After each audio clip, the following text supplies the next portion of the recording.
Terakhir dari saya, ini dalam persiapan. Karena Xi Jinping telah mengadakan perintah keras untuk menghabisi seluruh gerakan perlawanan. Jadi pembubaran FPI bukan hanya semata-mata ada backup daripada bandar dan para bangkong-bangkong, biong-biong yang menjadi bandar-bandarnya bandar, oligarki bangkong. Sesungguhnya ada instruksi langsung dari Xi Jinping yang memberikan penegasan, habisi seluruh orang yang melawan kebangkitan komunis di Indonesia.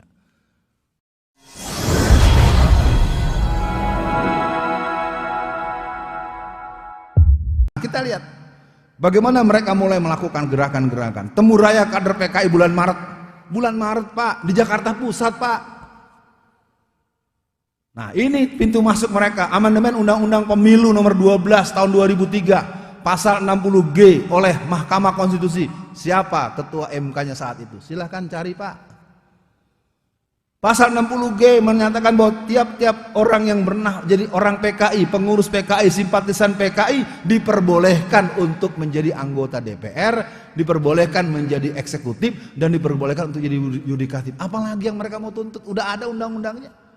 Mereka tuntut sekarang undang-undang KKR, mereka ini lagi sekarang. Memang mereka ingin menjadikan Indonesia negara komunis. Mari kita tengok si Ripka Ciptaning juga tuh yang nulis buku Aku Bangga Anak PKI. Dalam koran Sore Sinar Harapan 18 Maret 2004, apa katanya? Hanya Front Nasakom saja yang bisa keluarkan bangsa dari krisis. Coba 2004 ini bocah udah berani ngomong begitu.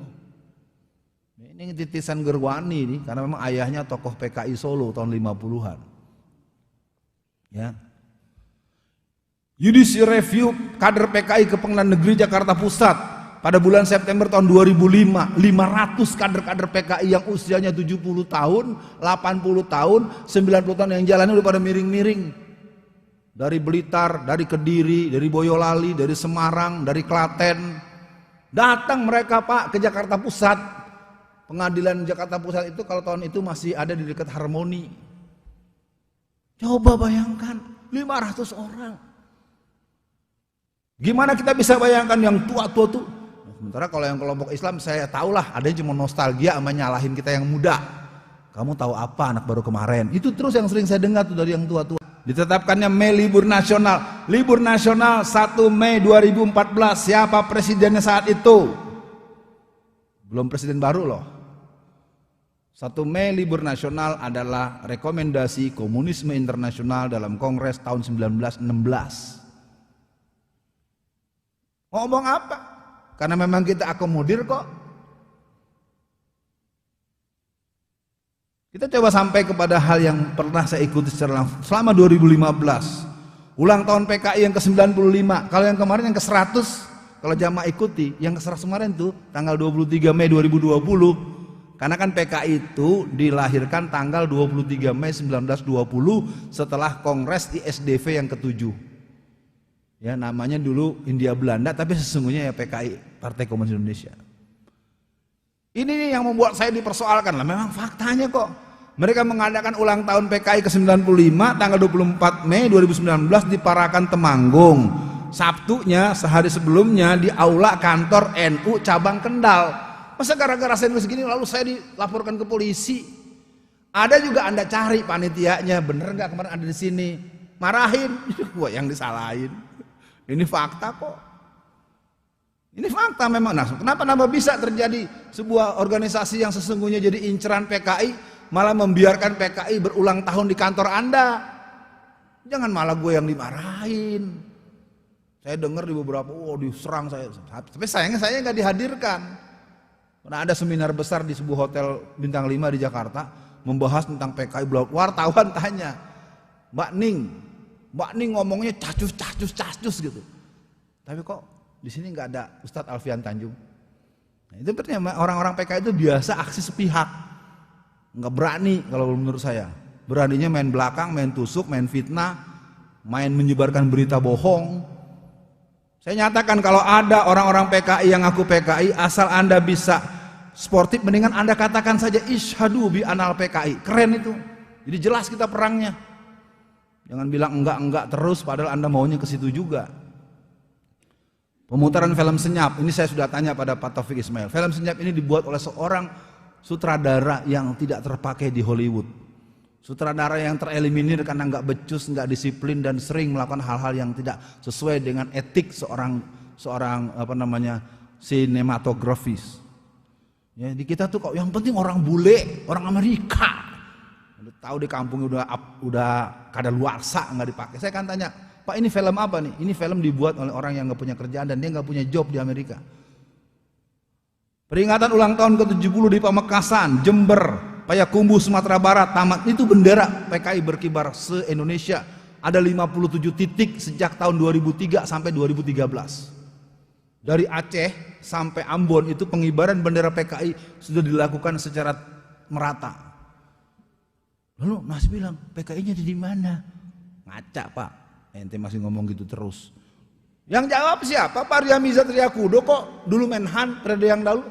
Apa kata Pak Riamiza Triakudo sebagai jenderal purnawirawan? Barang siapa orang yang mengatakan PKI tidak ada, PKI tidak bangkit, patut diduga dia PKI-nya. Bukan kata saya, kata Pak Riamizat.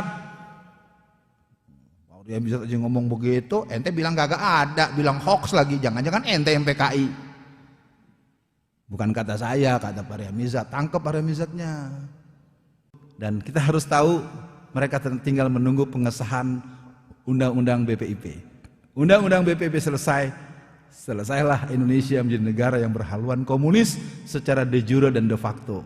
Mari kita nikmati kelakuan mereka sebagaimana di Angola atau sebagaimana di Zimbabwe atau di Tibet. Sesungguhnya hatiku luka mengatakan ini. Tapi mau diapain lagi? Emang gak percayaan? Kesimpulan saja. PKI bangkit secara sistematis mengarah untuk eksisnya kelembagaan dia sebagai partai atau sebagai konstitusi atau sebagai substitusi atau sebagai translasi. Udah kalau baca matematika ini mereka main di semua titik. Karena ini memang kerjanya kan kerja Zionis, Freemason, di New World Order. Sebenarnya ini lelehan-lelehan dari spermanya cucu Dajjal ini. Ya, kalau kita belajar dalam kerangka makro. Cuman saya karena spesialis PKI, saya PKI aja yang saya bahas dah. Kalau mau kita tarik pasti walan taradha ankal yahudu walan nasara hatta tattabi'a millatahum. Jelas itu. Jadi sini adalah gerakan komunisnya, Syiahnya, Ahmadiyahnya dan kawan-kawannya. Lalu apa yang perlu kita lakukan? Harus dilakukan perlawanan secara konstitusional. Ya, sekarang DPR RI-nya bayangin aja orang mau mempertanyakan mic-nya dimatiin. Ya, Omnibus Law, wah keren itu, undang-undang gelondongan. Ya. Perlu adanya solusi yang masif, sistematik, terstruktur dan berkelanjutan. Tapi saya bicaranya cuma bisa nulis. Kemana lagi? Pakar PKI aja di penjara. Luar biasa, keren Indonesia keren. Nah, keberadaan satuan aksi dibutuhkan dari pusat sampai daerah dan saya tidak tahu di mana bisa dibangun. Karena kita sekarang harus jujur, kita punya masjid megah, kita punya jamaah seperti ini. Sekarang ini harinya hari tanggal merah, hari libur. Coba lihat kiri kanan, mana anak remajanya? Nol kan? Nggak ada. Saya keliling Indonesia pun begitu yang saya temukan. Ini waktu suruk sudah masuk, bapak-bapak sudah mulai bersolat. Saya pikir, saya tidak tahu bagaimana komitmen waktunya. Terakhir dari saya, ini dalam persiapan. Karena Xi Jinping telah mengadakan perintah keras untuk menghabisi seluruh gerakan perlawanan. Jadi pembubaran FPI bukan hanya semata-mata ada backup daripada bandar dan para bangkong-bangkong, biong-biong yang menjadi bandar-bandarnya bandar, oligarki-oligarki bangkong. Sesungguhnya ada instruksi langsung dari Xi Jinping yang memberikan penegasan, habisi seluruh orang yang melawan kebangkitan komunis di Indonesia. Kepada siapa itu dinyatakan? Tergantung dialog yang berkembang kalau ada. Kalau tidak ada, lain waktu kita ketemu, entah saya entah berani entah enggak saya ngomong begini terbuka. Ya, karena ini baru intro.